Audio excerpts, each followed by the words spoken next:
ஆறுபடை வீடு அமர்ந்திடும் வேல்முருகா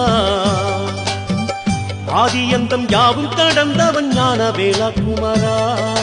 செங்கதி வேலா சங்கரி பாலா வள்ளிமயில் மணவாளா தஞ்சம் என்று உன்னை பணிந்தோம் தென்பழனி வடிவேலா ஆறுபடை வீடு அமர்ந்திடும் வேல்முருகா ஆதியந்தம் யாவும் கடந்தவன் ஞான வேலா குமரா செங்கதி வேலா சங்கரி பாலா வள்ளிமயில் மணவாளா தஞ்சம் என்று உன்னை பணிந்தோம் தென்பழனி வடிவேலா மலைமகள் ஈஸ்வரி மைந்தன் உன் திருக்கைகளில் வேலிருக்கு அடியவர் இன்னலை போக்கிட வந்திட வேண்டும் காவலுக்கு